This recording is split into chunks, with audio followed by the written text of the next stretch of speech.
Welcome back. It is Money Monday. And when was the last time you got a new credit card? Well, 15% of people who responded to a recent survey say they have never changed their go-to credit card.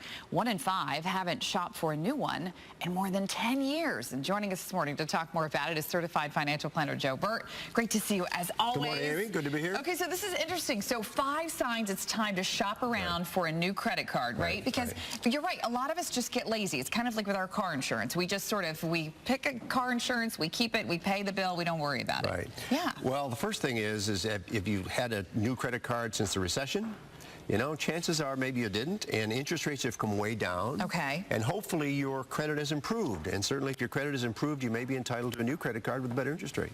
All right, so when should you say, okay, this is not a good deal anymore? Does it have to do with the interest rate? What's the big thing? Well, two things. You want to look at if there's an annual cost, okay, and secondly, what the interest rate is. And sometimes you have no annual cost, but you have a higher interest rate or vice versa. So look at what your spending patterns are and analyze that. Now, the important thing is, as we've always said, is to pay the credit card off every month. Right. Because if you don't, or at best, better yet, or if you can't, then look at paying regular payments, at least you're on time. It's when you're behind that really impacts your credit score. And a lot of times we're lazy and we just don't call the credit card company and say, hey, I'd like to keep the card, but I'm not going to pay 13% anymore. Well, you have some leverage if you have a good credit card paying history. Yep. Okay, so you should definitely make that call, right? Yep. Okay, we've heard before that if you're having your credit pulled a lot, that will damage your credit. Is that true? Yes, definitely. If you have a bunch of credit cards, you keep trying to get credit cards, yes, because it does impact your credit. The more you apply for, oftentimes it's going to impact your credit.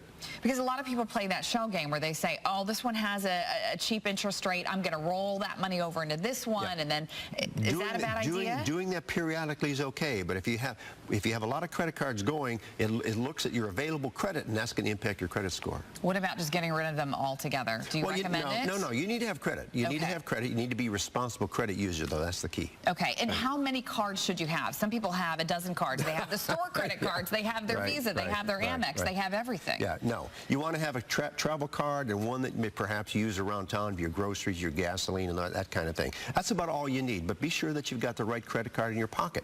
Now credit card companies are offering cash back. In fact, Chase right now, if you buy something at least $500 of credit in 3 months, they'll send you $150. Wow. That's a 30% discount on everything you just bought. And what about all those store credit cards? You need to be wary of those? Well, yes. Every time you walk in, they want to know if you want another credit card. You want to be careful. Now, if you can have a big purchase, like not too long ago, we bought a lot of lawn furniture, a couple $1,000s, 10% off, it makes sense to do that. But otherwise, you know, you don't want to grab one every time they offer it to you. Right, because that hurts your credit score too. Yes, exactly. Okay. Yep, it's available credit. All right, Bert, how can our viewers find you? Just Google me, 2 words, Bert, B-E-R-T. Always great to see you. Good to see you, Amy. Thanks.